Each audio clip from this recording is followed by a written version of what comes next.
കുട്ടിക്കാലത്ത് എൻ്റെ പിതാവ് എന്നെ പല സ്ഥലങ്ങളും കൊണ്ടുപോയിട്ടുണ്ട്. ഞാൻ ഓൾറെഡി പറഞ്ഞല്ലോ, അത് യൂറോപ്പ്, ബ്രിട്ടൻ എല്ലായിടത്തും പോയതുകൊണ്ട്.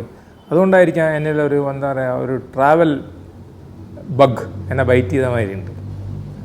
അപ്പോൾ ചെറുപ്പത്തിലേ ഞാനിങ്ങനെ കറങ്ങാൻ പോകും. അപ്പോൾ ആദ്യമൊക്കെ എന്ന് വെച്ചാൽ എവിടെ കറങ്ങാൻ പോകാനാണ്, ഇവിടെ നിന്ന് എൻ്റെ വീട്ടിൽ നിന്ന് പതുക്കെ കമ്പൈൻ സ്റ്റഡിയാണെന്നൊക്കെ പറഞ്ഞിട്ട് പോയിട്ട് ഇവിടെ നിന്ന് ബാംഗ്ലൂർ പോകുമായിരുന്നു. അപ്പോൾ എവിടെ പോകാൻ പറ്റില്ല, കാരണം വെച്ചാൽ അന്ന് ട്രെയിനിന് മദ്രാസ് പോകാൻ ബുദ്ധിമുട്ടാണ്. ബാംഗ്ലൂരൊക്കെ പോകും. പിന്നെ പിതാവിൻ്റെ കൂടെ ഡൽഹിയിലോ ബോംബെയിലോ അവിടെയൊക്കെ പോട്ടെ, അതല്ല. പിന്നെ വലിയ പോക്ക് തുടങ്ങിയ യഥാർത്ഥത്തിൽ വലിയൊരു പോക്ക് തുടങ്ങാനുള്ളൊരു കാരണം റഹീം സാഹിബാണ്. റഹീം സാഹിബ് വിദേശമന്ത്രിയായിരുന്നു. അപ്പോൾ എനിക്ക് പെട്ടെന്നൊരു ഐഡിയ തോന്നി, ഒന്ന് കംപ്ലീറ്റ് വേൾഡ് കണ്ടുകളഞ്ഞാലോ, മൂപ്പരുണ്ടല്ലോ അവിടെ എന്നുള്ള എനിക്ക്. അങ്ങനെ രസകരമായ സംഭവം എന്ന് വെച്ചാൽ, എനിക്കറിയുന്ന വിസേനെ പറ്റിയിട്ടൊന്നും വലിയ ഐഡിയ ഒന്നുമില്ല. ഞാൻ മൂപ്പർക്ക് ഒരു ലെറ്റർ ചെയ്തതാണ്, എന്ത് kindly arrange visa for 15 countries. അന്നാണെങ്കിൽ അന്ന് ഈ ശങ്കം വിസ ഒന്നുമില്ല, അന്ന് ഓരോ കൺട്രിക്ക് ഓരോ വിസയാണ്. അപ്പം മൂപ്പർക്ക് എഴുതി ഇത് ഓരോ കൺട്രി എല്ലാം കൂടെ കിട്ടാൻ ഒരു മാസം. അപ്പം മൂപ്പർക്ക് ഞാൻ എഴുതി വെച്ചാൽ ഒരാഴ്ചക്കുള്ള അറേഞ്ച് ചെയ്തും കൂടെ തരാൻ വേണ്ടിയിട്ട്. പക്ഷേ അദ്ദേഹത്തിന് എന്നോട് വലിയ വാത്സല്യം ഉണ്ടായിരുന്നു. അതുകൊണ്ട് അദ്ദേഹം വലിയ ഇൻട്രസ്റ്റ് എടുത്തിട്ട് ഒരുവിധം എല്ലാ വിസ എനിക്ക് സംഘടിപ്പിച്ച് തരാൻ മാത്രമല്ല, എൻ്റെ യാത്രാ ചെലവിന്, എൻ്റെ പിതാവുണ്ട് കേട്ടോ എന്ന കാലത്ത്, അപ്പോൾ എൻ്റെ യാത്രാ ചെലവിനുള്ള പൈസ വരെ അദ്ദേഹം എനിക്ക് തന്നു. അങ്ങനെ ഞാൻ ഒറ്റക്ക് ഇറങ്ങി പുറപ്പെടുകയാണ്, ഒരു നാപ്സാക്കൊക്കെ ഇട്ട്. എന്തായാലും അപ്പോൾ മിസ്റ്റർ കുളങ്ങരയൊക്കെ പോണ മാതിരി എന്തായാലും അങ്ങനെ കറങ്ങി അടിച്ച് പോകുമല്ലോ. അപ്പോൾ അന്ന് വീഡിയോ ഒന്നുമില്ല, ഒരു ചെറിയൊരു ക്യാമറയുണ്ട്. അതായിട്ട് അങ്ങനെ ഞങ്ങൾ പോയിട്ട് ഞാൻ ആദ്യം തന്നെ ലാൻഡ് ചെയ്യുന്ന ആലിറ്റാലിയുടെ ഒരു ഫ്ലൈറ്റ് എടുത്തിട്ട് റോമിൽ ലാൻഡ് ചെയ്തു. അങ്ങനെ റോമിൽ, അപ്പോൾ ഈ റോം എന്ന് പറയുമ്പോൾ ഞാൻ ഈ വായിക്കുന്ന കൂട്ടത്തിലായതുകൊണ്ട് എനിക്ക് ഈ സീസേഴ്സും അവരുടെ ഹിസ്റ്ററിയൊക്കെ വലിയ ഇഷ്ടമാണ്. അപ്പോൾ ഞാൻ റോമിൽ പോയി. അങ്ങനെ ആദ്യം തന്നെ റോം കാണുമ്പോൾ ഞാൻ ഞെട്ടിപ്പോയി. കാരണം നമ്മുടെ ഈ എൻ്റയർ റോം എന്ന് പറയുന്ന സംഭവം, നമ്മൾ കാണുന്ന റോമൻ എംപയർ എന്നൊക്കെ പറഞ്ഞാൽ മഹാസംഭവമായിട്ട്. പക്ഷെ അവിടെ ചെന്ന് കഴിയുമ്പോൾ ഈ റോം ഇതെല്ലാം കൂടെ കണ്ടു കഴിയുമ്പോൾ ഒരു കോളേജിൻ്റെ അത്ര വലിപ്പമുള്ളൂ റോം. അതിൻ്റെ റെമനൻസ് നമ്മൾ കാണുമ്പോൾ അപ്പോൾ അവരിങ്ങനെ കാണിച്ചു തരുന്നുണ്ട്, ഇന്ന സ്ഥലത്ത് സെനറ്റിൽ ഇതാണ് സെനറ്റ്, ഇവിടെ വെച്ചിട്ടാണ് സീസറിനെ കുത്തിക്കൊന്നതെന്നൊക്കെ അവിടെ കാണിച്ചു തരുന്നു. കാരണം സീസർ ഹിസ്റ്റോറിക്കൽ ഫിഗറാണല്ലോ. അപ്പോൾ അങ്ങനെ റോം ഫുള്ള് എല്ലാ സ്ഥലവും ഞാൻ റോമിൽ പോയി കണ്ട്. അതിനുശേഷം ഫ്ലോറൻസിൽ പോയി, പിന്നെ വെനിസിൽ പോയി, അങ്ങനെ കംപ്ലീറ്റ് യൂറോപ്പ്. അപ്പോൾ അതൊരു ജനറൽ യൂറോപ്യൻ ഒരു ഇത് മാത്രമായിട്ടാണ് പോയത്. അപ്പോൾ ആദ്യത്തെ പോക്കുകളൊക്കെ ജനറലാണ് പോയത്. അപ്പോൾ ജനറലായിട്ടൊന്ന് കാണുക എന്തൊക്കെയാണ് കാര്യങ്ങൾ. പ്രത്യേകിച്ച് എനിക്ക് ജർമ്മനിയിലൊക്കെ എനിക്ക് എൻ്റെ താല്പര്യം. വീണ്ടും ഞാൻ പോയിട്ട് ജർമ്മനിയിൽ വീണ്ടും പോയി. അപ്പോൾ വീണ്ടും ഈസ്റ്റ് ജർമ്മനി ഉണ്ട്. അപ്പോൾ അന്ന് ഈസ്റ്റ് ജർമ്മനി ഉണ്ട്. അപ്പോൾ എന്താക്കിയെന്ന് വെച്ചാൽ ഞാൻ വീണ്ടും ചെക്ക് പോയിൻറ്റ് ചാർലി കടന്നുകൊണ്ട് ബ്രാൻഡൻബർഗ് ഗേറ്റും കടന്നു ഞാൻ അപ്പുറത്തെ ഈസ്റ്റ് ജർമ്മനിയിൽ പോയിട്ട് അവിടെ വലിയൊരു ടവറുണ്ട്. എന്താ ടവറിൻ്റെ പേര് ഞാൻ മറന്നുപോയി. ഈസ്റ്റ് ജർമ്മനിയുടെ ഒരു ടവറുണ്ട്, അതിൻ്റെ മുകളിൽ കയറി. അതാണ് ഈസ്റ്റ് ജർമ്മനിയുടെ ഭയങ്കര സംഭവമാണ്. ടവർ അവിടെ സ്പൈ വർക്കിന് വേണ്ടി വെച്ചിരിക്കുന്ന ടവർ. പക്ഷേ അതിൻ്റെ മുകളിൽ റെസ്റ്റോറൻ്റ് ഉണ്ട്, അതിൻ്റെ മുകളിലൊക്കെ കയറി. അന്ന് പക്ഷേ സംഭവം, അതായത് ഒരു കോഫ് ഹൗസ് അല്ലെങ്കിൽ ഒരു ബിയർ പാർലറുണ്ട് മ്യൂണിക്കിൽ. അവിടെ ഇരുന്നിട്ടാണ് നമ്മൾ അഡോൾഫ് ഹിറ്റ്ലർ മൂപ്പര് ഈ ഇത് പ്ലാൻ ചെയ്യുന്നത്. ഇത് ഒരു പുഷ് എന്നാണ് പറഞ്ഞത്. പുഷ് എന്ന് വെച്ചാൽ ഒരു കൂ. അന്നത്തെ ദാറ്റ് ഈസ് ബിഫോർ ഈ ബിക്കെയിം ചാൻസലർ. അതിനൊക്കെ മുമ്പ് പ്ലാൻ ചെയ്യാൻ അന്ന് അവിടെ ഒരു ബിയർ പാർലർ. ഞാൻ അവിടെ പോയിട്ട് അവിടുത്തെ മെനു മോഷ്ടിച്ചു. എൻ്റെ എന്തെങ്കിലും ഒരു സവനിയർ വേണ്ടേ, അപ്പം മെനു കാർഡ് മോഷ്ടിച്ച് ഞാൻ കൊണ്ടുവരിക. എൻ്റെ ഒരു ഓർമ്മയിൽ നിൽക്കുന്ന കാര്യമാണ് അത്. പിന്നെ ഞാൻ അവിടെ മ്യൂണിക്കിലെ മ്യൂസിയത്തിൽ പോയിട്ട് ആ കാലത്ത് സെക്കൻഡ് വേൾഡ് വാറിലെ സകല പ്ലെയിനുകളും, പ്രത്യേകിച്ച് ജർമ്മൻ പ്ലെയിൻസൊക്കെ അവിടെ പോയി, അതൊക്കെ അവിടെ പ്രിസർവ് ചെയ്ത് വെച്ചിട്ടുണ്ട്. അപ്പോൾ അവിടെ പോയി ഇതെല്ലാം കണ്ട് അങ്ങനെ പോയി. പിന്നെ ബാക്കിയുള്ള സിറ്റീസിലൊക്കെ പോയിട്ട്, അപ്പോൾ ആംസ്റ്റർഡാമിൽ ഞാൻ ചെല്ലുമ്പോൾ അവിടെ അന്ന് സൈക്ലിങ്, എല്ലാവരും സൈക്കിളിലാണ് പോകുന്നത് ആംസ്റ്റർഡാമിൽ. ഒരു സൈക്കിളെടുത്ത് ഒരു ബോട്ടിൽ താമസിച്ചു. കാരണം അന്നത്തെ പ്രശ്നം എന്താണെന്ന് വെച്ചാൽ അന്ന് ആകെ $500 കിട്ടുള്ളൂ. അതിൽ 5 പൈസ കൂടുതൽ കിട്ടില്ല. ഒരു മണി ട്രാൻസ്ഫറും ഇല്ല, ഒരു ക്രെഡിറ്റ് കാർഡും ഇല്ല, ഒന്നുമില്ല. ഈ $500 നിങ്ങളുടെ പോക്കറ്റിലുണ്ട്, അത് വെച്ചിട്ട് നിങ്ങൾ ജീവിക്കുക. അതാണ് എൻ്റെ. അപ്പോൾ ഒരു യു-റെയിൽ പാസ് ഉണ്ട്, അതിപ്പോഴും ഉണ്ട് യു-റെയിൽ പാസ്. ഒരു യു-റെയിൽ പാസ് എടുത്തിട്ടാണ് ഞാനിങ്ങനെ യാത്ര ചെയ്തുകൊണ്ടിരിക്കുന്നത്. അപ്പോൾ ഈ $500 ഞാൻ അങ്ങനെ ജീവിച്ചപ്പോൾ നോക്കുമ്പോൾ നമുക്ക് അതിനുള്ള സ്കോപ്പ് ഇതില്ല, വലിയ ഹോട്ടലൊന്നും താമസിക്കാനുള്ള സ്കോപ്പൊന്നുമില്ല. അങ്ങനെയൊക്കെ ജീവിച്ചു ഇരിക്കുകയാണ്. അപ്പോൾ വീട്ടിൽ യാതൊരു അറിവില്ല. കാരണം എങ്ങനെ അറിയിക്കാനാ, കത്തിയതിലേ നടക്കുള്ളൂ, ഫോണൊന്നുമില്ലല്ലോ. അങ്ങനെ ഞാൻ നെതർലാൻഡ്സിൻ്റെ അവിടെ നിന്ന് നെതർലാൻഡ്സിൽ നിന്ന് വന്ന് ഫ്രാൻസിലോട്ട് വന്നുകൊണ്ടിരിക്കുമ്പോൾ എൻ്റെ പാസ്പോർട്ട് അടിച്ചു. ഞാൻ ട്രെയിനിൽ ഉറങ്ങിക്കൊണ്ടിരുന്നു. പെട്ടെന്ന് എഴുന്നേറ്റ് പോകുമ്പോൾ പാസ്പോർട്ടില്ല. അവിടെ പാസ്പോർട്ട് അടിക്കുന്ന ഒരു ഇതാണ്. എന്താ അതിൻ്റെ ഉദ്ദേശം എന്ന് എനിക്കറിഞ്ഞൂടാ. പലരും പറയാറുണ്ട് പാസ്പോർട്ട് അടിച്ചു കളയുന്നുള്ളത്. അപ്പോൾ പാസ്പോർട്ട് അടിച്ചു പോയി. അപ്പോൾ ഞാൻ എങ്ങോട്ട് പോകണം എന്നുള്ള പ്രശ്നത്തിൽ നിൽക്കുകയായിരുന്നു.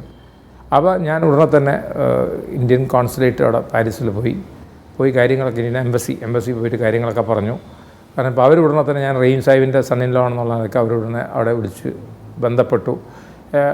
ഇങ്ങനെ എന്തായാലും വേണ്ടില്ല, അവർ 2 ദിവസം കൊണ്ട് എനിക്ക് പുതിയൊരു പാസ്പോർട്ട് തന്നു. അതിൽ അതെ ബ്രിട്ടനിൽ പോയി വന്നിട്ടാണെന്നുണ്ട്. എന്തോ മഹാഭാഗ്യത്തിന് ഞാൻ എല്ലായിടത്തും പോയി കഴിഞ്ഞതിന് ശേഷമാണ് ഇത് ഉണ്ടായത്. അതിനുശേഷം ഒന്നുകൂടെ ബ്രിട്ടനിൽ പോയിട്ട് ഞാൻ ഞങ്ങളുടെ പഴയ പഠിച്ചിരുന്ന സ്കൂളും ഫാദർ താമസിച്ചിരുന്ന സ്ഥലവും അവിടെയൊക്കെ വിസിറ്റ് ചെയ്തു. അങ്ങനെയാണ് ഫസ്റ്റ് പോക്ക്. അപ്പോൾ ആദ്യമായിട്ട് ജനറലായിട്ടുള്ള പോക്ക്. പിന്നെ ഞാൻ പോയിട്ടുള്ളത് അധികവും എന്തെങ്കിലും ഒരു തീം വെച്ചുകൊണ്ടാണ് ഞാൻ പോയിട്ടുള്ളത്. ഉദാഹരണമായിട്ട് അമേരിക്കൻ സിവിൽ വാർ തീം എന്ന് പറഞ്ഞ തീം ഞാൻ ഉണ്ടാക്കി. ഞാൻ ഹിസ്റ്ററിയിൽ വലിയ താല്പര്യമാണ്. അപ്പോൾ ഈ സിവിൽ വാറിനെ പറ്റിയിട്ട് എനിക്ക് വലിയ താല്പര്യമുള്ള സംഭവമാണ്. അതായത് കൺഫെഡറസിയും അമേരിക്കൻ യൂണിയനും കൂടെ തമ്മിലുള്ള പോരാട്ടം. അപ്പോൾ പ്രത്യേകിച്ച് 2 ജനറൽസ് തമ്മിലുള്ള പോരാട്ടമാണ്. അത് ഉല്യസ് എസ് ഗ്രാൻഡും റോബർട്ട് ഇ ലീയും അവർ തമ്മിലുള്ള പോരാട്ടം. അത് ആണ് എൻ്റെ താല്പര്യം. അങ്ങനെ ഞാൻ അറ്റ്ലാന്റയിൽ ലാൻഡ് ചെയ്തു. കാരണം അറ്റ്ലാന്റ എന്ന് പറഞ്ഞിട്ടുണ്ടെങ്കിൽ അവിടെ അറ്റ്ലാന്റ എന്ന സിറ്റി അന്ന് ആ സമയത്ത് കൺഫെഡറസിയുടെ കയ്യിൽ നിൽക്കുന്നതാണ്. അതായത് വിമതപക്ഷമാണ് കൺഫെഡറസി. അതിനെ അമേരിക്കൻ ജനറലായിട്ടുള്ള ഷെർമൻ കത്തിച്ചളയുന്നത്, ബേണിംഗ് ഓഫ് അറ്റ്ലാന്റ. അപ്പോൾ അതൊന്ന് പോയി കാണാമെന്നുള്ള നിലയ്ക്ക് ഞാൻ ആ ബാറ്റിൽ ഫീൽഡിലൂടെയൊക്കെ ഒന്ന് പോയി കഴിഞ്ഞതിന് ശേഷം പിന്നെ ഞാൻ അവിടെ ഈ ഗ്രേഹൗണ്ട് എന്ന് പറഞ്ഞ ബസ് സർവീസൊക്കെ ഉണ്ട്. ആ ബസ് സർവീസ് എടുത്തുകൊണ്ട് ഒരുപാട് സ്ഥലങ്ങൾ ഞാൻ വിസിറ്റ് ചെയ്തു. അതായത് ഈ സെക്കൻഡ് വേൾഡ് വാറുമായിട്ട് ബന്ധപ്പെട്ടുള്ള, അതായത് ഫ്രീഡ്സ്ബർഗ്, ഗട്ടിസ്ബർഗ്, അങ്ങനെയൊക്കെ അങ്ങനെ മുകളിലോട്ട് പോയി അവസാനം ഈ ഇവരുടെ ക്യാപിറ്റൽ ഉണ്ട് റിച്ച്മണ്ടാണ് ക്യാപിറ്റൽ ഓഫ് ദ കൺഫെഡറസി. അപ്പോൾ അവിടെ ദി അതർ വൈറ്റ് ഹൗസ് ഉണ്ട്. അവിടെ ഒരു വൈറ്റ് ഹൗസ്, അമേരിക്കക്കാരുടെ വൈറ്റ് ഹൗസ്, അത് അവിടുത്തെ കൺഫെഡറസിയുടെ വൈറ്റ് ഹൗസ്. അവിടെ വന്ന പ്രസിഡൻ്റായിരുന്നത് ജെഫേഴ്സൺ ഡേവിസ്. അപ്പോൾ അദ്ദേഹത്തിൻ്റെ വൈറ്റ് ഹൗസ് ഞാൻ സന്ദർശിച്ചു. അതേമാതിരി തന്നെ നമ്മുടെ ഒരു തിയേറ്റർ ഉണ്ട്, എൻ്റെ ഓർമ്മ ശരിയാണ്, ഫോർഡ്സ് തിയേറ്റർ എന്നാണ് അതിൻ്റെ പേര്, വാഷിങ്ടണിൽ. അവിടെ വെച്ചിട്ടാണ് നമ്മുടെ അബ്രഹാം ലിങ്കനെ വെടിവെച്ച് കൊല്ലുന്നത്. അപ്പോൾ ആ അബ്രഹാം ലിങ്കനെ വെടിവെച്ച് കൊല്ലുന്ന സ്ഥലം. അതേപോലെ തന്നെ അമേരിക്കൻ യുദ്ധത്തിലെ ഏറ്റവും ബ്ലഡിയസ്റ്റ് വാർ ബാറ്റിൽ എന്ന് പറയപ്പെടുന്നതാണ് ഗെറ്റിസ്ബർഗ്. ഈ ഗെറ്റിസ്ബർഗ് യുദ്ധത്തിലാണ് പിക്കറ്റ്സ് ചാർജ് എന്ന് പറഞ്ഞിട്ടുള്ള ഫേമസ് ചാർജുള്ള ഗെറ്റിസ്ബർഗിൽ. അപ്പോൾ അത് അവിടെ കറക്റ്റായിട്ട് അവർ ഒരു കൊല്ലത്തിലൊരിക്കൽ അത് റീഎനാക്ട് ചെയ്യും. അതാണ് ഭയങ്കര രസം. അവിടെ സാധാരണക്കാരനായിട്ടുള്ള ആൾക്കാരെല്ലാവരും ഈ അമേരിക്ക യൂണിയൻ്റെയും കൺഫെഡറസിയുടെ ഡ്രസ്സൊക്കെ ഇട്ട് വന്ന് അവർ ചെണ്ടയൊക്കെ കൊട്ടി തോക്കുമായിട്ടൊക്കെ വന്ന് അവർ ഇത് കംപ്ലീറ്റ്ലി റീഎനാക്ട് ചെയ്യും. അതൊരു മഹാസംഭവമാണ്. ആ ബാറ്റിൽ റീഎനാക്ട് ചെയ്ത് കാണുന്നത്. അപ്പോൾ അങ്ങനെ ഗെറ്റിസ്ബർഗിൽ പോയി. അവിടെ വെച്ചിട്ടാണുള്ള ഫേമസ് ആയിട്ടുള്ള ഗെറ്റിസ്ബർഗ് അഡ്രസ്സ് എന്ന് പറഞ്ഞിട്ടുള്ള അബ്രഹാം ലിങ്കൻ്റെ അഡ്രസ്സ് ഉള്ളത്. With malice towards none and charity towards all, let us bind the nation's wounds എന്ന് പറഞ്ഞിട്ടുള്ള ഇതുണ്ട്. പ്രൊക്ലമേഷൻ ഓഫ് എമാൻസിപ്പേഷൻ എന്ന് പറഞ്ഞാൽ, അപ്പോൾ സ്ലേവറി എന്ന സ്ലേവ്സിനെ എല്ലാം ഫ്രീ ചെയ്യുന്നതായിട്ടുള്ള പ്രൊക്ലമേഷൻ. അപ്പോൾ അങ്ങനെ ഗെറ്റിസ്ബർഗ്, ചാൻസലർ വില്ലി, ഫ്രീഡറിക്സ്ബർഗ്, അങ്ങനെ ഉള്ള എൻ്റെ ഓർമ്മയിലുള്ള ചില സ്ഥലങ്ങളെ പേരുള്ള ഞാൻ പറയണം. കാരണം അവിടെ എല്ലാം പല സ്ഥലങ്ങളിലും ഇതുമാതിരിയുള്ള ചെറിയ ചെറിയ ബാറ്റിലുകൾ, ചാറ്റനൂഗ, ചിക്കമോഗ, എല്ലാ സ്ഥലത്തും ഇങ്ങനെ ബാറ്റിൽ ഫീൽഡ്സ് ഉണ്ട് കിടക്കുന്നത്. അവരതൊക്കെ പ്രിസർവ് ചെയ്തിട്ടുണ്ട്. അതിൻ്റെ 100th ഇയർ ഉണ്ടായിരുന്നു ഇപ്പോൾ ഈ അടുത്ത്. 100th അതെ 1867, അതെ 150th year of American civil വാറിൻ്റെ അന്ന് ഇത് കംപ്ലീറ്റ്ലി അവർ റീഡൂ ചെയ്ത്, അവർ നമ്മുടെ മാതിരിയൊന്നുമല്ല. നമ്മളിവിടെ വാസ്കോഡിഗാമ ലാൻഡ് ചെയ്ത് തന്നെ ഒരു പട്ടി മൂത്രമൊഴിക്കുന്ന ഒരു കല്ലാണ് ഇവിടെ ഉള്ളത്. അവരങ്ങനെയല്ല, അവരതെല്ലാം കംപ്ലീറ്റ്ലി അത് നല്ല പണം ഉണ്ടാക്കേണ്ടവർ. ഇപ്പോൾ നമ്മളൊക്കെ തന്നെ പോയി നമ്മൾ പൈസ ചിലവാക്കല്ലേ ഇത് കാണാൻ വേണ്ടിയിട്ടൊക്കെ. അപ്പോൾ ഏതെങ്കിലും ഹിസ്റ്ററിയുടെ ഒരു ഏട് അവരെടുത്തിട്ട് അതൊരു മഹാസംഭവമാക്കിയിട്ട് ചിത്രീകരിച്ച് ലൈറ്റ് ആൻഡ് സൗണ്ട് ഷോവോ അല്ലെങ്കിൽ റീഎനാക്ട്മെൻറ്റോ അല്ലെങ്കിൽ വീഡിയോ പ്രസൻറ്റേഷൻസോ എന്തൊക്കെ ആയിട്ട് അവരിതൊക്കെ മഹാസംഭവമാക്കി മാറ്റി അമേരിക്കൻ സിവിൽ. അപ്പോൾ നമ്മൾ അവിടെ പോയിട്ട് നമ്മൾ പണം ചിലവാക്കി അതിനു വേണ്ടി പോകുന്നു. അപ്പോൾ അതിന് ആ അമേരിക്കൻ സിവിൽ വാറിൻ്റെ ഒരു സംഭവം ഞാൻ ഉണ്ടാക്കിയതാണ്. ഒരു way to go around this American civil war. അതേമാതിരി തന്നെ ഇന്ത്യയിൽ ഞാനൊരു സംഭവം ഉണ്ടാക്കി യാത്ര ചെയ്യാനായിട്ട്. അതെന്താണെന്ന് വെച്ചാൽ വിവാദ സ്ഥലങ്ങളിൽ പോവുക. അതേതൊക്കെയാണ് വിവാദ സ്ഥലങ്ങൾ? 1 രാം ജന്മഭൂമി, 2 കൃഷ്ണ ജന്മഭൂമി, 3 ഗ്യാൻവ്യാപി. ഈ 3 സ്ഥലത്തും ഞാൻ പോയി. അതിൽ ഒരു സ്ഥലത്ത് ഞാൻ പോയത് ഞാൻ പറയട്ടെ, എൻ്റെ ജീവൻ പണയപ്പെടുത്തി. ഞാൻ ഫൂളായതുകൊണ്ടാണ് അവിടെ പോയത്. അതേതാണെന്ന് വെച്ചാൽ രാമജന്മഭൂമി. കാരണം രാമജന്മഭൂമിയാണ് VHPക്കാരുടെ കയ്യിലാണ്, ചുറ്റും VHP ആണ്. അവരാണെങ്കിൽ ഹൈലി ആൻറ്റി മുസ്ലിം ആയിട്ടുള്ള റിട്ടോറിക് അവിടെ നടന്നുകൊണ്ടിരിക്കുന്ന സമയമാണ്. അവിടെയാണ് ഞാനും എൻ്റെ ഭാര്യയും കൂടെ ചെല്ലുന്നത്. അപ്പോൾ ഞങ്ങൾ അവിടെ ചെന്ന് കഴിഞ്ഞിട്ട് ഞങ്ങൾ എന്താ ചെയ്യുന്നതെന്ന് വെച്ചാൽ, ഞങ്ങൾ ഫൈസാബാദിൽ നിന്നാണ് പോകുന്നത്. ഫൈസാബാദിൽ നിന്ന് ഞങ്ങൾ പോന്ന് ഇവിടുത്തെ ലക്നൗ, ഫൈസാബാദ് ടു അയോധ്യ. അവിടെ വന്നു കഴിഞ്ഞിട്ട് ഞങ്ങൾ എന്താ ചെയ്യണമെന്ന് വെച്ചാൽ, ഞങ്ങൾ അവിടെ നിന്ന് പേരൊക്കെ മാറി എന്തായാലും വേറെ പേരൊക്കെ ഇട്ടിട്ടാണ് ഞങ്ങൾ ഒരു മിത്തോളജിക്കൽ പേരിലിട്ട്, അല്ലെങ്കിൽ മറക്കാതിരിക്കാൻ വേണ്ടി പേര് ഇട്ടിട്ട് ഞങ്ങൾ പോകണം അങ്ങോട്ട്. ഇന്നാണെങ്കിൽ ബുദ്ധിമുട്ടാണ്. ഇന്ന് ഈ ആധാർ കാർഡൊക്കെ ഉള്ള കാലഘട്ടമാണ്. അങ്ങനെ പോയി ഞങ്ങൾ അകത്തോട്ട് ചെന്ന് ഇപ്പോൾ എന്താ സംഭവം എന്ന് വെച്ചാൽ ഒരു വലിയൊരു ക്യൂ ഉണ്ട്. ആ ക്യൂ ഇങ്ങനെ പോയിട്ട് വന്നിട്ട് നമ്മുടെ ജന്മഭൂമി നിന്ന സ്ഥലത്ത് അത് പൊളിച്ചതിന് ശേഷമാണ് ഞാൻ ചെല്ലുന്നത്. ബാബരി മസ്ജിദ് പൊളിച്ചതിന് ശേഷമാണ്. അവിടെ ഒരു റാംലാല കാ മന്ദിർ ഉണ്ടാക്കിയിട്ടുണ്ട്. ആ മന്ദിർ എന്ന് വെച്ചാൽ രാംലാല എന്ന് പറഞ്ഞാൽ ദ ബേബി റാം. ഈ ബേബി റാമിൻ്റെ ഒരു പ്രതിമ അവിടെ വെച്ചിട്ടുണ്ട്. അതിനെ എല്ലാവരും ഇതാക്കണം. അപ്പോൾ അങ്ങനെ ഞങ്ങളിങ്ങനെ പോയിക്കൊണ്ടിരിക്കണം. അപ്പോൾ എനിക്ക് അത്യാവശ്യം ഹിന്ദു മിത്തോളജിയൊക്കെ അറിയുന്ന ആളായതുകൊണ്ട് ഞാൻ എന്താക്കി, ഈ പ്രതിമയെ കണ്ടപ്പോൾ ഉടനെ തന്നെ ഞാൻ ജയ സീതാറാം എന്ന് പറഞ്ഞു. ഒന്ന് തൊഴുതിട്ട് ജയ സീതാറാം പറഞ്ഞിട്ട് ഞാൻ പോയി. എൻ്റെ ഭാര്യയ്ക്ക് തരില്ല, ഞാൻ പറഞ്ഞു കൊടുത്തിട്ടില്ല. ഭാര്യ തീരെ മൈൻഡ് ചെയ്യാതെ അങ്ങോട്ട് പോയി. അപ്പോൾ അവിടെ നിൽക്കുന്ന പോലീസുകാരൻ അയാൾ സംശയവുമല്ല, സംശയം ഇല്ല അയാൾ ഭാഗ്യത്തിന് അയാളെന്ന് വെച്ചാൽ അയാൾ ചോദിച്ചാൽ എൻ്റെ ഭാര്യ കണ്ടില്ല എന്ന്. അപ്പോൾ അയാൾ എന്നോട് പറഞ്ഞു പ്രണാം കറോ രാംലാലൊക്കെയാണ്. അപ്പോൾ ഞാൻ ഭാര്യയോട് കുടുങ്ങിയെന്ന് പറഞ്ഞു, നീയെ പ്രണമിക്കാതെയാണല്ലോ നീ വന്നിരിക്കുന്നു, മനസ്സിലല്ലേ, നീ ഉടനെ തന്നെ ചെയ്യുമെന്ന് പറഞ്ഞപ്പോൾ വേഗം എൻ്റെ ഭാര്യയ്ക്ക് മനസ്സിലായി സംഭവം കൊണ്ട്. അല്ലെങ്കിൽ എന്ത് പറ്റിയാലെന്ന് വെച്ചാൽ അതിന് മുന്നിൽ കൂടെ പോകുമ്പോൾ എല്ലാവരും തൊഴുമ്പോൾ നമ്മുടെ ഭാര്യ മാത്രം തൊഴുന്നില്ല എന്ന് പറഞ്ഞാൽ സംശയം തോന്നിക്കഴിഞ്ഞാൽ ഇതൊക്കെ ഒരു സംശയത്തിൻ്റെ പേരിലാണുള്ള ഒരു പ്രശ്നം ഉണ്ടാവണം. കാരണം അങ്ങനെ വന്നു കഴിഞ്ഞാൽ ഞങ്ങൾ ഇൻഫിൽട്രേറ്റേഴ്സായി മാറും. ഇൻഫിൽട്രേറ്ററായി മാറിക്കഴിഞ്ഞിട്ടുണ്ടെങ്കിൽ വേറെ ദുരുദ്ദേശത വന്നാണെന്ന് പറയാം. അവസാനം നമ്മുടെ സൊഹ്റാബുദ്ദീൻ മറ്റേ കേസുമാരിയായ പെട്ടോ നമ്മൾ ഇങ്ങനെയുള്ള ഓരോ ആൾക്കാർ പോയി കൊടുക്കുന്നത്. എന്തായാലും ഞാൻ പുറത്തോട്ട് വന്നപ്പോൾ എനിക്ക് സംശയം തോന്നി, എന്തെന്ന് ഇവരൊക്കെ എന്നെ വാച്ച് ചെയ്യില്ല. അപ്പോൾ ഞാൻ എന്താക്കി, ഞാൻ പോയിട്ടൊരു പൂജയിൽ പങ്കെടുത്ത്. എന്താ വെച്ചാൽ ഇനിയിപ്പോൾ പൂജ ചെയ്യാൻ നടത്തിയില്ലാന്നുണ്ട്. അപ്പോൾ ഞാൻ ചെന്നപ്പോൾ അവിടെ വലിയ ഭയങ്കര പൂജ നടക്കുന്ന സ്ഥലത്ത്. അപ്പോൾ ഒരാൾ പറയണം അതിൻ്റെ ഉള്ളിൽ നിന്ന് കിട്ടിയതാണ്, ഇതിൻ്റെ ഉള്ളിൽ നിന്ന് കിട്ടിയതാണ്, ബാബരി മസ്ജിദിൻ്റെ ഉള്ളിൽ നിന്ന് ഒരു ഹനുമാൻ്റെ പ്രതിമ കിട്ടിയിട്ടുണ്ട്, അത് എൻ്റെ പൂജ നടക്കുകയാണ്. അപ്പോൾ ഞാൻ അവിടെ ചെന്ന് ഞാൻ പൈസ കൊടുത്ത് പൂജ ചെയ്യാനായിട്ട്. അപ്പോൾ അവിടെ പൂജ ഭയങ്കര രസകരമാണ്. ആദ്യത്തെ പൂജ എന്താണെന്ന് വെച്ചാൽ ഇവിടെ ഉള്ള സകല മാപ്പിളമാരും തുലഞ്ഞു പോകാനുള്ള പൂജ, മുസ്ലിമൊക്കെ തുലയാൻ. അപ്പോൾ അതിന് കൊടുത്തു നമ്മൾ 200. അത് കഴിഞ്ഞപ്പോൾ ഇയാൾ പറയാണ് മാപ്പിളന്മാർ അത്ര മോശമല്ല, അവരെക്കാട്ടും വലിയൊരു ഹറാമി ഇവിടെ ഉണ്ടെന്ന്. ഞാൻ ചോദിച്ചു അയാൾ തുലയാൻ 200 കൂടെ തരണം എന്ന് പറഞ്ഞു. ഞാൻ പറഞ്ഞു ആയിക്കോട്ടെ, അത് മുലയം സിംഗാണ്, മൂപ്പര് തുലയാൻ വേറെ 200 കിട്ടിയോ. അത് കഴിഞ്ഞപ്പോൾ പറയരുത് അതിനെക്കാളും ഒരു ഹറാമി ഒരു പെണ്ണ് ഇവിടെ ഉണ്ടെന്ന്. ചോദിച്ചാൽ അതാരാണ്? അത് മായാവതിയാണ്. അവർ തുലയാൻ 200. അപ്പോൾ ചുരുക്കി പറഞ്ഞാൽ 600 ഉറുപ്പ്യ കൊടുത്തപ്പോൾ ഞാനടക്കം എല്ലാവരും തുലഞ്ഞു കിട്ടി. അങ്ങനെ അത് കഴിഞ്ഞിട്ട് വേറെ കുറേ പൂജകളിലാണ് പങ്കെടുത്ത്. അപ്പുറത്ത് പോയി കഴിഞ്ഞപ്പോൾ നമ്മളിപ്പോൾ ഈ ഗോവധത്തിൻ്റെ കാലഘട്ടത്തിലാണല്ലോ. ആ സരായു നദീൻ്റെ അടുത്ത് ചെന്നപ്പോൾ ഒരാളെന്നെ പിടികൂടി.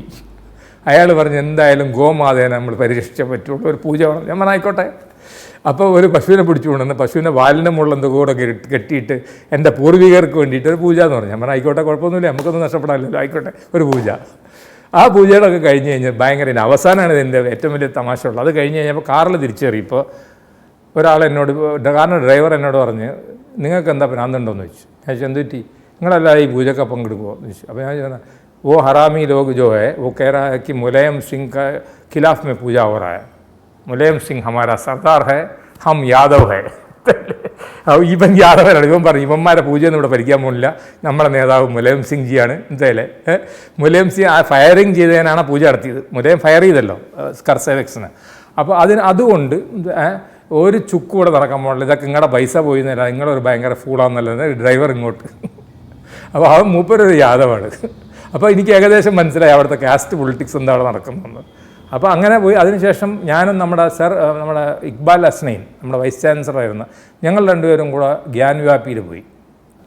ഗ്യാൻവ്യാപി മസ്ജിദുണ്ട്, അതായത് കാശി അവിടെ ഇതേമാതിരി തന്നെ. പക്ഷേ അവിടെ നിസ്കാരം നടക്കുന്നുണ്ട്, പക്ഷേ ആരും നിസ്കരിക്കാനില്ല. അങ്ങനെ ഞാനും മൂപ്പരും അവിടെ നിന്ന് നിസ്കരിച്ചു. അപ്പോൾ അവിടെ പോയി. അവിടെ അത്ര വലിയ ടെൻഷൻ കുഴപ്പമില്ല. പക്ഷേ പിന്നീട് നമ്മൾ പോകുന്നത് കൃഷ്ണ ജന്മഭൂമിയിലാണ്. Alaska, Romania, Austria, Slovakia, Phuket 5 രാജ്യങ്ങളിൽ നിന്നുള്ള അപൂർവ സുന്ദരമായ അനേകം കാഴ്ചകൾ ഫുൾ HDയിലുള്ള ഈ അപൂർവ ദൃശ്യയാത്രാ വിവരണ ശേഖരം സ്വന്തമാക്കാൻ 9995444222 എന്ന നമ്പറിലേക്ക് സഞ്ചാരം എന്ന് SMS ചെയ്യൂ. കൃഷ്ണ ജന്മഭൂമിയുടെ ഒക്കെ പ്രശ്നം എന്താ വെച്ചാൽ ഒരു പള്ളിയും ഒരു ക്ഷേത്രവും കൂടെ ഒരുമിച്ചൊരു കോമ്പൗണ്ടിൻ്റെ ഉള്ളിലാണ്. അതൊരു കാലഘട്ടത്തിൽ സ്നേഹബന്ധത്തിൻ്റെ പേരിൽ ഉണ്ടാക്കിയതാണെന്ന് നമുക്ക് പറയാൻ പറ്റില്ല. പക്ഷേ ഇപ്പം എന്ന് പറയുന്നത് അവിടെ അത് തകർത്തുകൊണ്ട് അവിടെ ഉണ്ടായിരുന്ന ക്ഷേത്രത്തിൻ്റെ പോർഷൻ തകർത്തുകൊണ്ട് ഉണ്ടാക്കിയതാണെന്നൊക്കെയാണ് അവർ പറയുന്നത്. ഏതായാലും VHPയുടെ അഭിപ്രായത്തിൽ ഇങ്ങനെ 100 കണക്കിന് പള്ളികൾ കൺവേർട്ടഡാണ്, ക്ഷേത്രങ്ങൾ കൺവേർട്ടഡാണെന്നാണ് അവർ പറയുന്നത്. ഏതായാലും കൃഷ്ണ ജന്മഭൂമിയിലും ഞാൻ പോയി. പക്ഷേ അവിടെ ഒന്നും വലിയ സംഘർഷം അവിടെ കണ്ടില്ല. രാമജന്മഭൂമിയിലുള്ള സമയത്ത് സംഘർഷം കണ്ടു. പക്ഷേ അവിടെ എല്ലാം ഒരു കാര്യം എനിക്ക് മനസ്സിലായി, ദർ ഇസ് എ ഡിസ്പ്യൂട്ട്. കാരണം ഒരേ കോമ്പൗണ്ടിലാണ്. ഇപ്പുറത്തെ വശത്ത് ക്ഷേത്രം, ഇപ്പുറത്തെ വശത്ത് പള്ളി. അപ്പോൾ definitely there is A dispute. ആ ഡിസ്പ്യൂട്ട് എന്തായാലും നമുക്ക് കാണാൻ പറ്റി. അപ്പോൾ ഈ 3 കാര്യപ്പെട്ട ഡിസ്പ്യൂട്ട്, അതല്ലാതെ ഹൈന്ദവ സമുദായത്തിൻ്റെ എല്ലാ സ്ഥലത്തും ഞാൻ പോയിട്ടുണ്ട്. തിരുപ്പതിയിൽ ഞാൻ പോയിട്ടുണ്ട്, മധുരയിൽ പോയിട്ടുണ്ട്, ഇവിടെ എല്ലാ ഹിന്ദു സമുദായത്തിൻ്റെ അമർനാഥിൽ ഞാൻ പോയിട്ടുണ്ട്, എല്ലായിടത്തും ഞാൻ പോയിട്ടുണ്ട്. പക്ഷേ ഇതെല്ലാം വലിയ ഡിസ്പ്യൂട്ടുള്ള സ്ഥലങ്ങളായതുകൊണ്ടാണ് ഈ ഡിസ്പ്യൂട്ടഡ് സ്ഥലങ്ങളിൽ ഞാൻ പോകാനുള്ള കാരണം. പിന്നത്തെ എൻ്റെ പോക്ക് ക്രൈസ്തവരെ അന്വേഷിച്ചാണ്. The way of the cross Via Dolorosa എന്ന് പറയാം. അത് ഞാൻ എന്താ ചെയ്തത് പോകാൻ കാരണം, ഞാൻ മനോരമയുടെ ഒരു ട്രിപ്പ് ഉണ്ടായിരുന്നു. അപ്പോൾ അതിൽ കുറേ പിൽഗ്രിംസ് ഉണ്ടായിരുന്നു. അതിൽ ആ പിൽഗ്രിംസിൻ്റെ കൂടെ അമ്മച്ചിമാരുടെ കൂടെ ഞാനും പോയി. അങ്ങനെ ഞങ്ങൾ പോയി. അതിലും രസകരമായ അനുഭവങ്ങളുണ്ട്. അപ്പോൾ ഞങ്ങൾ ബെത്ലഹേമിൽ പോയി, ഞങ്ങൾ നാസറത്തിൽ പോയി, ഞങ്ങൾ ജെറുസലേമിൽ പോയി, എല്ലാ സ്ഥലത്തും പോയി. ഇതെല്ലാം നമുക്ക് കാണാൻ പറ്റി. അതിൽ നിന്ന് എൻ്റെ ഒരു അനുഭവം, എൻ്റെ അഭിപ്രായം എന്താണെന്ന് വെച്ചാൽ ഇതൊരു കുടുംബ വഴക്കാണ്. ഞാൻ മനസ്സിലാക്കുന്നത് അങ്ങനെയാണ്. ഇതൊരു കുടുംബ വഴക്കാണ്. അതായത് ഒരു ഏരിയയിൽ അബ്രഹാമിൻ്റെ സന്തതികൾ, ഇസ്ഹാക്കിൻ്റെ സന്തതികളും ഇസ്മായിലിൻ്റെ സന്തതികളും തമ്മിലുള്ള വഴക്കാണ്. ഇവർ തമ്മിലുള്ള വഴക്കം മുഴുവനും. ഇതിൽ ഈ ദ്രാവിഡരായ നമ്മളൊന്നും വലിയ പങ്കുചേരേണ്ട ആവശ്യമില്ല, അല്ലേ? ഇവിടുത്തെ അബ്രഹാമൊന്നും അതിൽ പങ്കുചേരേണ്ട ആവശ്യമില്ല, ഇതല്ലേ? ഇവിടുത്തെ ജോർജും പങ്കുചേരേണ്ട ആവശ്യമില്ല, ഇവിടുത്തെ ഫസലും പങ്കുചേരേണ്ട ആവശ്യമില്ല. കാരണം അത് അവർ തമ്മിലുള്ള ഒരു കുടുംബ വഴക്കാണ്. ആ കുടുംബ വഴക്കിൻ്റെ കാരണം അവരൊക്കെ ഇപ്പോൾ ഉദാഹരണം ജെറുസലേമിൽ പോയാൽ നമ്മൾ കാണുന്നത് സുലൈമാൻ്റെ അല്ലെങ്കിൽ സോളമൻ്റെ വാൾ, ദ വെയിലിംഗ് വാൾ. ഓക്കെ, അതിൻ്റെ ഇപ്പുറത്ത് തന്നെയാണ് ഡേവിഡിൻ്റെ ഗ്രേവ്, അതിൻ്റെ ഇപ്പുറത്ത് തന്നെയാണ് the way of the cross, അതിൻ്റെ അപ്പുറത്ത് തന്നെയാണ് അൽ-അക്സ മോസ്ക്. ഇത് തമ്മിൽ എത്ര ദൂരം ഉണ്ടോയെന്ന് വിചാരിച്ച്? വളരെ അടുത്ത് കിടക്കുന്ന സ്ഥലങ്ങളാണ്. അപ്പോൾ ഇവരുടെ ഒരു ഇൻറ്റേർണൽ അല്ലെങ്കിൽ വി ക്യാൻ കോൾ ഇറ്റ്, നമ്മളൊരു പാർട്ടിയിൽ നിന്ന് തെറ്റിപ്പോണ മാതിരി CPM, CPI, CPIML എന്ന് പറഞ്ഞ് തെറ്റിപ്പോണ മാതിരി തെറ്റിപ്പോകുന്നു എന്നുള്ള നിലക്കുള്ള തെറ്റിപ്പോകുന്നതിൻ്റെ ഭാഗമായിട്ട് ആണ്. അപ്പോൾ അവിടെ ഒരു രസം ഉണ്ടായതെന്ന് വെച്ചാൽ അവിടെയൊക്കെ യാത്രകൾ വലിയ രസങ്ങളുണ്ടായിരുന്നു. അങ്ങനെ ഞങ്ങൾ പോയിക്കൊണ്ടിരിക്കുമ്പോൾ ഞങ്ങൾക്കൊരു ജൂയിഷ് ഗൈഡാണ്. അപ്പോൾ ഈ ജൂയിഷ് ഗൈഡ് വളരെ ക്രിസ്തുവിനെ നിന്ദിച്ചുകൊണ്ടാണ് എല്ലാ കാര്യവും ഡിസ്ക്രൈബ് ചെയ്യുന്നത്. അയാൾ എന്തല്ലേ, അയാൾ ഇങ്ങനത്തെ വിഡ്ഢിത്തരം ചെയ്ത് എന്നുള്ള മട്ടിലൊക്കെയാണ് പറയുന്നത്, കളിയാക്കിക്കൊണ്ട് ഉള്ള മട്ടിലാണ് ഇയാൾ പറയുന്നത്. അപ്പോൾ കുറേ കഴിഞ്ഞാൽ നമ്മുടെ സാധു അമ്മച്ചിമാർക്ക് ഒരു ഇതായി. അപ്പോൾ അമ്മച്ചിമാർ പറഞ്ഞു, ഇങ്ങനെ എന്നാലും ഞങ്ങളുടെ കർത്താവല്ലേ, നിങ്ങളിങ്ങനെ പറയാൻ പാടുണ്ടോ എന്ന് ചോദിപ്പിച്ച് ഒരാളെ കൊണ്ട് ഇംഗ്ലീഷിൽ ചോദിക്കാം. അതിൻ്റെ മറുപടി ഭയങ്കര രസകരമായ മറുപടിയാണ്. ഈ ജൂയിഷ് പ്രീസ്റ്റ് ചോദിക്കുകയാണ്, who was Jesus of Nazareth, was he a Jew or not? അപ്പോൾ ഇവർ പറഞ്ഞു, yes he was a Jew. Then what we do with our people, why are you bothered? അതോടുകൂടി ഭയങ്കര കോലാഹലമായി. അങ്ങനെ ഇവരെന്ത് പറഞ്ഞു വെച്ചാൽ, ഇവരൊന്നും വേണ്ട, നമുക്ക് ഗൈഡ് ഫസൽ ഗഫൂർ മതി, ഇയാൾക്ക് ഈ കാര്യങ്ങളൊക്കെ നല്ലോണം അറിയാം. ഇയാൾ മാത്രമല്ല, ഇയാൾ 3 വർഷവും പറയുന്നുണ്ട്, ജൂയിഷ് വ്യൂ പറയുന്നുണ്ട്, ക്രിസ്ത്യൻ വ്യൂ പറയുന്നുണ്ട്, ഇസ്ലാമിക് വ്യൂ പറയുന്നുണ്ട്, ഈ വിത്തൗട്ട് എന്താ പറയുക, വിത്തൗട്ട് പ്രജുഡിസ്. അപ്പം മൂപ്പര് മതി എന്ന് പറഞ്ഞാൽ അങ്ങനെ ഇവരെല്ലാവരും കൂടെ എന്നെ ഗൈഡാക്കി ചട്ടം കെട്ടി. അങ്ങനെ ഞാൻ ഇവരെയും കൊണ്ട് അമ്മച്ചിമാരായിട്ടൊക്കെ പോകുന്നുണ്ട്. കൂട്ടത്തിൽ രസങ്ങളുണ്ട്, കാരണം ഞാൻ നല്ല പാട്ടൊക്കെ പാടും. അപ്പോൾ ഞാനും അമ്മച്ചിമാരുടെ കൂടെ ക്രിസ്ത്യൻ ഭക്തി ഗാനങ്ങളൊക്കെ പാടി പോകുന്നുണ്ട്. അപ്പോൾ എൻ്റെ പ്രിയപ്പെട്ടൊരു പാട്ടാണ് വിശുദ്ധയാം കന്യാമറിയമേ നിന്നാമം വാഴ്ത്തപ്പെടട്ടെ, നന്മ നിറഞ്ഞ നിൻ സ്നേഹവാത്സല്യം. അറിയാലോ ആ പാട്ടറിയാം, നസീർ പാടിയ പാട്ടാണ്. എൻ്റെ ഓർമ്മ ശരിയാണ്, നദി എന്ന പടത്തിൽ. അപ്പോൾ അതാണ് അതൊക്കെ പാടി അമ്മച്ചിമാരും ഞാനും കൂടെ ഇങ്ങനെ പോയിക്കൊണ്ടിരിക്കുന്നുണ്ട്. അങ്ങനെ പോയി ഞങ്ങൾ ഒരുപാട് സ്ഥലങ്ങളിൽ പോയി കഴിഞ്ഞിട്ട് ഞങ്ങൾ we came to the place of the sermon on the mount, മലമുകളിലെ പ്രഭാഷണം. അപ്പോൾ അവിടെ ഉള്ള അമ്മച്ചിമാരും അച്ഛന്മാരും അതിൽ 2-3 പ്രീസ്റ്റും ഉണ്ട് from belonging to different denomination. അപ്പോൾ അവർ തമ്മിലൊരു ചർച്ച. അപ്പോൾ എന്താ ചർച്ച എന്ന് വെച്ചാൽ, ഈ സുവിശേഷം ഒരാൾ വായിക്കണം പോലും, blessed are those who are bone poor on this earth എന്നൊക്കെയാണ് അതിൻ്റെ ഓർമ്മ എൻ്റെ മനസ്സിലല്ലേ. അതാണ് മലമുകളിലെ പ്രഭാഷണം അല്ലേ, സെർമൺ ഓൺ ദ മൗണ്ട്. അവസാനം അവർ പറയുന്നത് ഫസൽ ഗഫൂർ വായിച്ചാൽ മതി. അങ്ങനെ അവർ ബൈബിളൊക്കെ എടുത്തു തന്ന് ഞാനിതൊക്കെ വായിച്ചു കൊടുത്തു. അപ്പോൾ അതിൽ നിന്ന് എനിക്കൊരു കാര്യം മനസ്സിലായി. എന്താണ് നമ്മൾ വിചാരിക്കണമാരില്ല, ഇവിടുത്തെ ക്രൈസ്തവ സമൂഹമൊക്കെ വളരെ സെക്കുലറാണെന്ന് എനിക്ക് മനസ്സിലായി അവരുടെ കാഴ്ചപ്പാടിൽ. കാരണം അവർ ഫുൾ ഞാനാകെ എൻ്റെ ഒരു ഭാര്യ, ഒരു ഡോക്ടർ അബ്ദുള്ള ഉണ്ടായിരുന്നു ഇവിടെ കണ്ണൂരുകാരൻ. ഞങ്ങൾ 2-3 പേരേ ഉള്ളൂ ക്രിസ്ത്യൻസ് അല്ലാത്തവർ. പക്ഷേ അവർ ആ യാത്രയിൽ ഞങ്ങൾ അത്രയും ഇവരായിട്ടൊക്കെ അടുത്തു.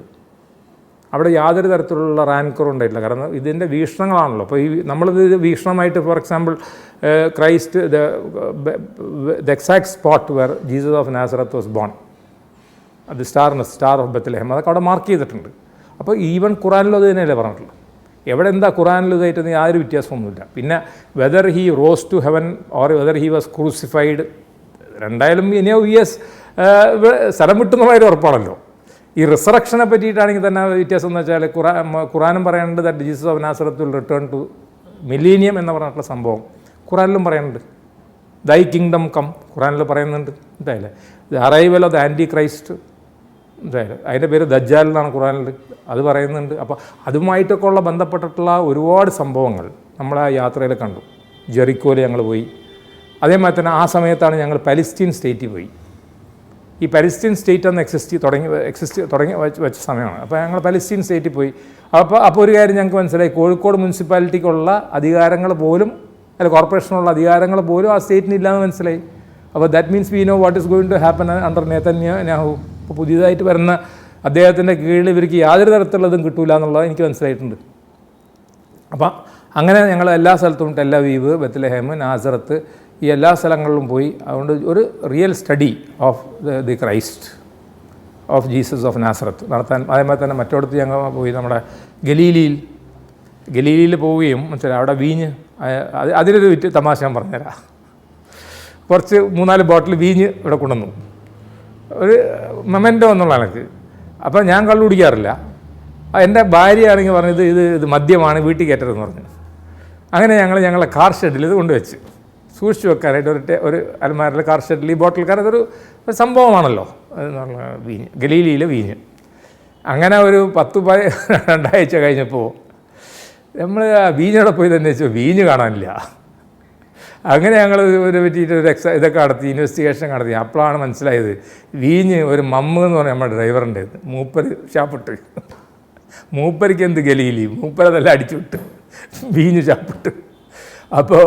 അപ്പോൾ ഗലീലിയിൽ പോയത്. അപ്പോൾ ആ ഗലീലിയിലെ വീഞ്ഞ്, അതേമാതിരി തന്നെ നമ്മൾ റെഡ് സീ ഇവിടെ പോയി, നമ്മുടെ എന്താ പറയുക ഡെഡ് സീയിൽ പോയി. അവിടെ സാലിനിറ്റി കാരണം നമ്മൾ പൊന്തി കിടക്കുമല്ലോ. അപ്പോൾ അങ്ങനെ ഒരു ക്രൈസ്തവ ജേണി നടത്തിയിട്ടുണ്ട്. അപ്പോൾ അത് ഞാൻ ഇതിനോട് കമ്പൈൻ ചെയ്തതല്ല, ബട്ട് ഡിഫറൻ്റ് ആയിട്ട് ഞാൻ നോക്കുമ്പോൾ വേറെ ഞാൻ അതിന് മുമ്പ് തന്നെ വത്തിക്കാനിൽ പോവുകയും ശരി അവിടെ സിസ്റ്റൈൻ ചാപ്പിളും അതിൻ്റെ അതറിയാലോ റോമൻ കാത്തലിക് ചേർച്ചിൻ്റെ ഭയങ്കരമായിട്ടുള്ള സെറ്റപ്പുകളൊക്കെ അവിടെ പഠിക്കുകയും ചെയ്തിട്ടുണ്ട്. വേറെ I found Roman Catholic church to be more of a Roman Empire than a religious setup.